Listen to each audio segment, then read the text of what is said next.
ஷங்கர் இயக்கத்தில் பல முன்னணி நட்சத்திரங்கள் நடித்திருக்கும் இந்தியன் 2 ஜூலை 12 முதல் உங்கள் அபிமான திரையரங்குகளில். ஏன் இனிய தமிழ் மக்களே, உங்களிடம் கடந்த 70-80 ஆண்டுகளில் ஒரு 60 ஆண்டுகள் பல்வேறு விஷயங்களை பகிர்ந்திருக்கிறேன். சில விஷயங்களை பகிர்வது கஷ்டமாக இல்லை, அவர் நினைவில் நிற்கிறதுக்கு எனக்கு கஷ்டமாக இருக்கு. அவருக்கு எனக்கு நான் ஊரில் இருக்கும்போது அவருடைய ரசிகன். இவரை தேடி சென்னைக்கு வந்தேன், அவருடைய நண்பராகிட்டு அத்தகைய பொறுப்பில் எனக்கு இருக்கு. அவருக்கு எனக்கு ஒரு ஐயோ மாயாச்சார் பார், நீ போயிட்டீன்னா நான் போயிட்டேன்னா நீ அப்படின்னுவார். அது கஷ்டமாக நான் சிலோனுக்கு எதை போயிட்டேன். போகிறதுக்கு முன்னாடி இவரை பார்த்துட்டு போயிடணும். புஷ்பா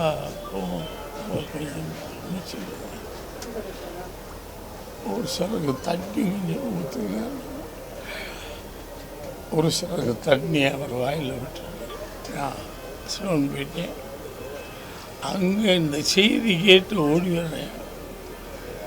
மயானத்தில் யாரோ அவர் சொன்ன வார்த்தை, நீ நான் போனால் நீ தூக்குவ, நீ போனால் நான் தூக்குவேன்னு சொன்னேன்.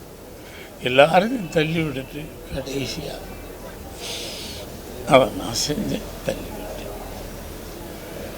நண்பனா மிகப்பெரிய இயக்கமாக எனக்கு தெரியாது. அந்த ஒரு சிரிப்பும் வயா தர அது எவனுக்குமே வராது.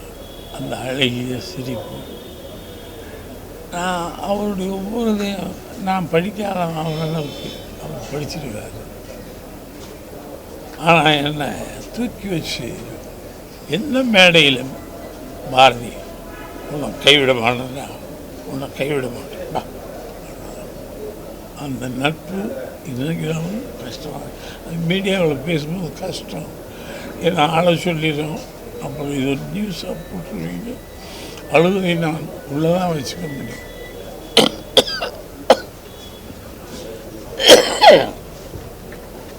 மிகப்பெரிய பாலச்சந்திரனுக்கு இணையாக இன்னொன்று எந்த ஆண்டுகளையும் நம்ம சொல்ல முடியாது. அந்த பேரை கேட்டோடனே தமிழ் திரையுலகம் விழுந்து நிற்கிற மாதிரி பாலச்சந்திரன். பல்ல கடிச்சிக்கிட்டு நேரத்தை கடிச்சிக்கிட்டு ஒரு சிரிப்பார் மயா.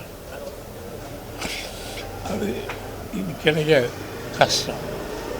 ஆனால் நான் என் கடமை நான் செஞ்சுட்டேன்.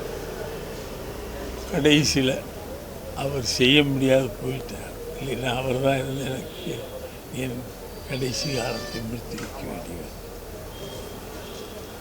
பாலச்சந்தருக்கு இதெல்லாம் ஒரு பெரிய விஷயம். இந்த நினைவு நாள் மிகச் சிறப்பாக செய்வார்.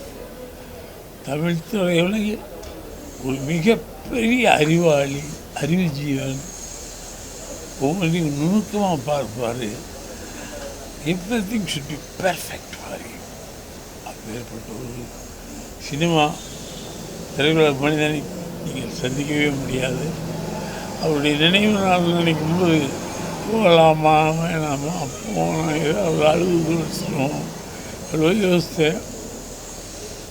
என் நண்பன் மோர் தென் த டைரக்டர், அவர் கூட இருப்பார். எந்த நிமிடத்திலையும் என்னை கைவிட மாட்டார். அவர் இதை கேட்டுட்ருப்பார். பாரதி என்னடா நீ சொன்ன மாதிரி பேசி ஆகணும். எனக்கு தெரியல. ஹோல் திரையுலகமே சேர்ந்து ஒரு மிகப்பெரிய ஒரு அவருக்கான நினைவு நாளை நம்ம கொண்டாடணும். ஒரு குறிப்பிட்ட வட்டத்துள்ள இல்லாமல் the whole industry should be அவருடைய நினைவு நாளை கொண்டாடணும். எல்லா சிஷியங்க இருக்காங்க. அவருக்கு நிறையா சிஷியங்க. ஆனால் பயப்படுவாங்க. கையை கட்டி அதை பல்ல கழிச்சு நிற்கும்போது பயப்படுவாங்க. ஏன்னா அவ்வளோ பயப்படுறீங்க ஒன்று இருக்கிற மாதிரி நான் கிண்டல் பண்ணுவேன். ஓ நீ வந்து நின்று பாரியாடணும். அதே மாதிரி நானும் போய் போன வரைக்கும் நல்லா இருந்து போனோன்னு கையை கட்டி ஒரு அற்புதமானவன். அவருடைய பிறந்த நாள் தமிழ்த்துறையும் எத்தனை ஆண்டு ஆனாலும் இனி எத்தனை ஜென்மங்கள் வந்தாலும் ஒரே ஒரு மனிதனை மறக்க முடியாது. மறக்க முடியாத ஆள் தான் வாரிசு. சுத்தமானவர், தெளிவானவர். அது சொல்ல முடியாது. தெருவில் அப்படி ஒரு ஆளை பார்க்கவே முடியாது. அவர் என்னை கைப்பிடிச்சுக்குவார். டேய் துறை வா, உன்னை எப்படி நான் கைவிடுவோம். நிறைய கஷ்டம். அந்த நினைவு நாளை நான் நிறையா இங்கே ஓரளவுக்கு இருக்கும். மிகப்பெரிய அளவில் அந்த நினைவு நாளை கொண்டாடணும். The whole industry, the chamber, council, everybody should be அவருக்கு செய்த மரியாதை அற்புதமாக செய்யணும். எங்கள் மேலே கஷ்டம் பேசுறது எனக்கு ஒரு மாதிரி இருக்குது. ஏன்னா நானும் விவசாய பேசு இப்போ இருந்திருந்தாருன்னா அவரும் அதை நடத்துகிறேன். நான் எனக்கு இது மாதிரி ஆகிருந்தா மிரட்டிடுற சுற்றி பண்ணிடலாம். என்ன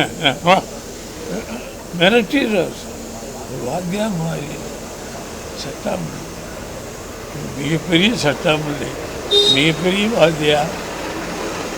எங்களுக்கெல்லாம் ரொம்ப ஆசை. அவரை பார்க்கறதுக்கு இந்த ஊருக்கு வந்தேன். பாலச்சந்திர நீர்க்குமிழின்னு ஒரு படம் பார்த்து பார்க்க வந்து அவருக்கு போய் நட்பாயிட்டேன். அதுக்கப்புறம் நாங்கள் 2 பேரும் ஒரு நாள் அழிச்சாச்சு. இல்லை எந்த ஃபங்க்ஷனாக இருக்குங்களா முதல் என்ன கூடுவார், அதுக்கப்புறமா கூட்டுவோம். அவருக்கு என்ன சொல்கிறதுக்கு தெரியல.